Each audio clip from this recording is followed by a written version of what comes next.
नमस्कार। कभी कभी ना कुछ घोषणाएं ऐसी होती हैं जो आपको एकदम रोक कर सोचने पर मजबूर कर देती हैं। बिल्कुल। 2024 में प्रधानमंत्री मोदी ने कुछ ऐसा ही किया। अब देखिए, 2040 तक चांद पर इंसान भेजने वाली बात, वो तो हेडलाइन थी ही। वो तो थी ही सबसे बड़ी खबर। लेकिन हमारे स्रोतों के हिसाब से जो असली गेम चेंजर घोषणा थी, वो थी 2035 तक भारत का अपना स्पेस स्टेशन। हाँ। और ये सुनते ही मेरे मन में जो पहला सवाल आया वो ये था कि क्या हम सच में ये कर सकते हैं? और देखिए, ये सवाल बिल्कुल जायज है। अंतर्राष्ट्रीय अंतरिक्ष स्टेशन यानी आईएसएस, उसे बनाने में 15 देशों को 1 दशक से ज्यादा लग गया। 1 दशक से ज्यादा? हाँ, तो ये सोचना तो स्वाभाविक है कि भारतीय अकेले और सिर्फ 10-12 साल में कैसे करेगा। बिल्कुल। तो आज हम इन्हीं स्रोतों की गहराई में उतरकर यही समझने की कोशिश करेंगे। ये सिर्फ एक घोषणा नहीं है, इसके पीछे एक बहुत बड़ी कहानी है। सही बात है। हम जानेंगे कि भारत को इसकी जरूरत क्यों पड़ी, हमारी तैयारी कैसी है और क्या इसरो के पास वो राइट स्टफ है जो इस सपने को हकीकत में बदल सके। चलिए शुरू करते हैं। तो भारत अपना खुद का स्टेशन बना रहा है, पर इससे पहले कि हम भारत की योजनाओं में उतरें, शायद हमें एक कदम पीछे हटकर ये समझना चाहिए कि आखिर ये स्पेस स्टेशन होता क्या है। मतलब ये अंतरिक्ष में एक घर जैसा है या कोई साई-फाई फिल्म का सेट? कह सकते हैं कि दोनों का थोड़ा थोड़ा मिश्रण है। देखिए, सबसे सरल भाषा में ये अंतरिक्ष में तैरती हुई एक बहुत बड़ी, बहुत ही आधुनिक प्रयोगशाला है। एक लैब? हाँ, एक लैब। ये पृथ्वी का चक्कर काटती रहती है और वैज्ञानिकों को एक ऐसा माहौल देती है जहां गुरुत्वाकर्षण लगभग शून्य होता है। इसे माइक्रोग्रेविटी कहते हैं। और इस माइक्रोग्रेविटी में ऐसा क्या खास है जो हम पृथ्वी पर नहीं कर सकते? बहुत कुछ। मतलब दवाइयां बनाने से लेकर नए मेटल्स बनाने तक माइक्रोग्रेविटी में ना क्रिस्टल ज्यादा शुद्ध बनते हैं। इंसानी शरीर पर अंतरिक्ष के असर को समझा जा सकता है और ब्रह्मांड को देखने का एक साफ नजरिया मिलता है। अब तक अंतरिक्ष में 2 ही बड़े नाम रहे हैं। एक तो आईएसएस, जो अमेरिका, रूस, यूरोप, जापान और कनाडा का एक साझा प्रोजेक्ट है जी। और दूसरा है चीन का तियांगोंग स्पेस स्टेशन, जो 2021 से काम कर रहा है। हाँ, तियांगोंग। और भारत अब इसी एलीट क्लब में शामिल होने की तैयारी कर रहा है। ठीक है, तो अब आते हैं भारत के स्टेशन पर। हमारे स्रोतों के मुताबिक आईएसओ इस पर 2019 से ही काम कर रहा था, पर अब इसे हरी झंडी मिली है। तो उसका डिजाइन कैसा होगा? क्या ये आईएसएस जितना विशाल होगा? नहीं, और यही इसकी सबसे दिलचस्प और स्मार्ट बात है। भारत का स्टेशन आईएसएस के मुकाबले काफी छोटा होगा। छोटा कितना? जहां आईएसएस का वजन करीब 450 टन है, वहीं भारतीय स्टेशन का वजन सिर्फ 20 से 25 टन के बीच होगा। 1 मिनट, 450 टन और 25 टन, ये तो बहुत ही बड़ा अंतर है। क्या हम यहाँ अपनी महत्वाकांक्षाओं को कम तो नहीं कर रहे हैं? मतलब इतने छोटे स्टेशन से सच में कुछ बड़ा हासिल हो पाएगा? ये सवाल बहुत अच्छा है, लेकिन इसे देखने का एक दूसरा नजरिया है। आईएसएस जो है वो एक फुटबॉल के मैदान जितना बड़ा है। एक फुटबॉल मैदान? हाँ, उसे बनाना और मेंटेन करना अविश्वसनीय रूप से महंगा और जटिल काम है।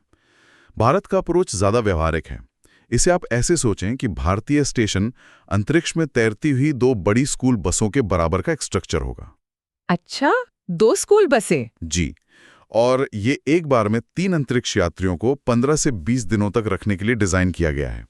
तो ये बड़ा और बेहतर की जगह छोटा और कुशल वाला मॉडल है। बिल्कुल, ये हमारी जरूरतों के हिसाब से बनाया गया है। हमें शुरुआत में बहुत बड़े स्टेशन की जरूरत है ही नहीं। हमें एक ऐसे प्लेटफॉर्म की जरूरत है जहां हमारे वैज्ञानिक जरूरी प्रयोग कर सकें, और ये स्टेशन उस काम को बखूबी करेगा, वो भी बहुत कम लागत में। ये पृथ्वी से 400 किलोमीटर की ऊंचाई पर परिक्रमा करेगा। 400 किलोमीटर? हाँ, लगभग उसी ऑर्बिट में जहां आईएसएस है। ठीक है, तो योजना तक ठोस लग रही है, साइज समझदारी भरा है, क्षमता व्यावहारिक है। लेकिन अब सबसे बड़े सवाल पर आते हैं जो मेरे दिमाग में घूम रहा है। भारत ये अकेले क्यों कर रहा है? हम आईएसएस जैसे किसी अंतर्राष्ट्रीय प्रोजेक्ट का हिस्सा क्यों नहीं बन सकते थे? और यहीं पर इस कहानी का सबसे आकर्षक और कह सकते हैं कि भू राजनीतिक मोड़ आता है। अच्छा। इसका जवाब है क्योंकि हमारे पास कोई दूसरा रास्ता नहीं है। स्रोत बताते हैं कि अंतर्राष्ट्रीय अंतरिक्ष स्टेशन यानी आईएसएस 2030 तक रिटायर हो रहा है। 2030? मतलब कुछ ही सालों में। दुनिया का सबसे बड़ा सहयोगी अंतरिक्ष प्रोजेक्ट खत्म हो जाएगा। हाँ, खत्म। और उसके बाद अंतरिक्ष में लंबे समय तक रहने और काम करने के लिए एकमात्र बड़ी जगह बचेगी चीन का त्यांगोंग स्टेशन। सिर्फ चीन का स्टेशन? सिर्फ चीन का। और यहीं पर स्थिति बहुत जटिल हो जाती है। चीन ने सार्वजनिक तौर पर यह साफ कर दिया है कि वो अपने स्टेशन को दूसरे देशों के लिए, खासकर अमेरिका और उसके सहयोगियों के लिए आसानी से नहीं खोलेगा। अगर हम इसे बड़ी तस्वीर से जोड़कर देखें तो इसका मतलब यह है कि 2030 के बाद अगर किसी भारतीय वैज्ञानिक को माइक्रोग्रेविटी में कोई अहम रिसर्च करनी है, हाँ बिल्कुल, तो क्या हम चीन से समय मांगेंगे? क्या हम अपनी सबसे संवेदनशील तकनीक और डेटा एक प्रतिस्पर्धी देश के स्टेशन पर ले जाएंगे? जवाब है बिल्कुल नहीं। और भारत ने यही फैसला किया। भारत ने दूसरा रास्ता चुना है, आत्मनिर्भरता का। ये सिर्फ एक स्पेस स्टेशन नहीं है, ये अंतरिक्ष में भारत की संप्रभुता का ऐलान है। वाह! ये फैसला ये सुनिश्चित करता है कि भविष्य में हमें किसी के आगे हाथ ना फैलाना पड़े और हमारा अंतरिक्ष कार्यक्रम किसी दूसरे देश की दया पर निर्भर ना रहे। ये तो बहुत बड़ी बात है। ये सिर्फ विज्ञान नहीं, ये भविष्य की रणनीति है। लेकिन ये हमें फिर से उसी शुरुआती सवाल पर ले आता है। हाँ। ये एक शक्तिशाली बयान है, पर क्या हम इसे पूरा करने के लिए तैयार हैं? आपने ISRO की क्षमताओं का जिक्र किया, रॉकेट, डॉकिंग, क्रू मॉड्यूल। कागज पर तो ये सब ठीक लगता है, लेकिन 2035 तक ये सब एक साथ लाना, क्या ये डेडलाइन कुछ ज़्यादा ही आशावादी नहीं है, खासकर हमारे पिछले कुछ प्रोजेक्ट्स की टाइमलाइन को देखते हुए? देखिए, ये संदेह लाजमी है, लेकिन अगर हम ISRO की हालिया सफलताओं और तैयारियों को देखें तो तस्वीर काफी मजबूत दिखती है। अच्छा। ये सिर्फ योजनाएं नहीं हैं, ये जांची पर की क्षमताएं हैं। चलिए एक एक करके इन्हें देखते हैं। हाँ, कृपया विस्तार से बताइए। सबसे जरूरी क्या है?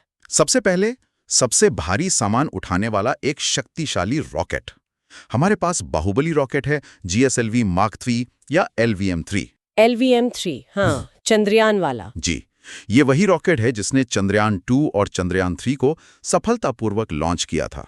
ये 10 टन तक का वजन निचली पृथ्वी की कक्षा में ले जा सकता है। 10 टन? हाँ।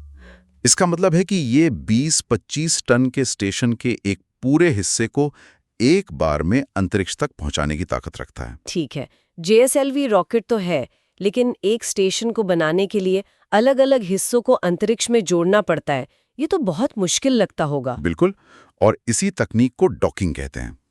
इसे ऐसे समझिए कि ये 28,000 किलोमीटर प्रति घंटे की रफ्तार से चलती हुई ट्रेन के 2 डिब्बों को जोड़ने जैसा है। ओह! इसमें जरा सी भी चूक की गुंजाइश नहीं होती। और इसरो ने इस तकनीक का भी एक सफल जमीनी परीक्षण कर लिया है, जिसे स्पेडेक्स यानी स्पेस डॉकिंग एक्सपेरिमेंट कहते हैं। स्पेडेक्स, अच्छा। तो ये दिखाता है कि हम इस चुनौती के लिए तैयार हैं। और अंतरिक्ष यात्रियों को सुरक्षित ले जाने और वापस लाने का क्या? उसके लिए हमारे पास गगनयान मिशन का अनुभव है। क्रू मॉड्यूल यानी वो कैप्सूल जिसमें अंतरिक्ष यात्री रहेंगे, उसका डिजाइन और टेस्टिंग काफी आगे बढ़ चुकी है। जी। हमने ये दिखाया है कि हम अपने यात्रियों को सुरक्षित वापस ला सकते हैं, जो किसी भी मानव मिशन का सबसे जरूरी हिस्सा है। सही बात है। तो हमारे पास शक्तिशाली रॉकेट है, जोड़ने की तकनीक है और इंसानों को सुरक्षित रखने का सिस्टम भी है। और इन सब से ऊपर एक और चीज है जिसका जिक्र हमारे स्रोत बार बार करते हैं, इसरो की टीम। हाँ, ये तो है। यह युवा प्रतिभाशाली वैज्ञानिकों और इंजीनियरों की वही टीम है जो असंभव को संभव बनाने में विश्वास रखती है। मुझे चंद्रयान मिशन की एक बात याद आती है, जब एक वैज्ञानिक ने कहा था, our budget is not like NASA's, so we have to use our brains more. बिल्कुल। यही जुगाड़ और इनोवेशन की भावना इस मिशन की सबसे बड़ी ताकत है। तो इसका कुल मतलब क्या है? मान लीजिए कि 2035 की समय सीमा में कुछ देरी हो भी जाए, तो भी ये निर्णय अपने आप में क्या मायने रखता है? इसका मतलब ये है कि खेल बदल गया है। भारत अब अंतरिक्ष की दौड़ में सिर्फ एक दर्शक या एक छोटा खिलाड़ी नहीं है। नहीं है। इस घोषणा के साथ भारत ने ये साफ कर दिया है कि हम अब बड़ी लीग में खेलने के लिए तैयार हैं। ये दिखाता है कि हमारी महत्वाकांक्षाएं अब वैश्विक स्तर की हैं। और 2040 का चांद मिशन, वो इस बड़ी तस्वीर में कहाँ फिट होता है? 2040 का लक्ष्य सिर्फ चांद पर झंडा फहराना नहीं है। जब कोई भारतीय अंतरिक्ष यात्री चांद पर कदम रखेगा, तो वो भारत के लिए एक नए युग की शुरुआत का प्रतीक होगा। ये हमारी तकनीकी आत्मनिर्भरता, हमारे बढ़ते वैश्विक कद और हमारी वैज्ञानिक क्षमता का एक जीता जागता सबूत होगा। सही बात है। सोचिए, जब कोई भारतीय चांद पर चलेगा, ये एक ऐसा पल होगा जो पूरी एक पीढ़ी को इंस्पायर कर देगा कि कुछ भी नामुमकिन नहीं है। ये वाकई एक दिलचस्प मोड़ है। एक तरफ दुनिया का सबसे बड़ा सहयोगी अंतरिक्ष स्टेशन खत्म हो रहा है हाँ, और दूसरी तरफ देश अपने अपने स्टेशन बनाने की होड़ में लग गए हैं। बिल्कुल। और यहीं पर हम अपने श्रोताओं के लिए एक सवाल छोड़ सकते हैं। जी। जब अंतर्राष्ट्रीय सहयोग जैसे कि ISS की जगह राष्ट्रीय स्टेशन ले रहे हैं, जैसे चीन का त्यांगोंग और अब भारत का प्रस्तावित स्टेशन, तो क्या ये अंतरिक्ष अन्वेषण के एक नए, ज्यादा राष्ट्रवादी युग की शुरुआत है? ये सोचने वाली बात है। और जब अंतरिक्ष में विज्ञान देशों की सीमाओं में बढ़ जाए, तो वैश्विक वैज्ञानिक सहयोग के भविष्य के लिए इसके क्या मायने हो सकते हैं?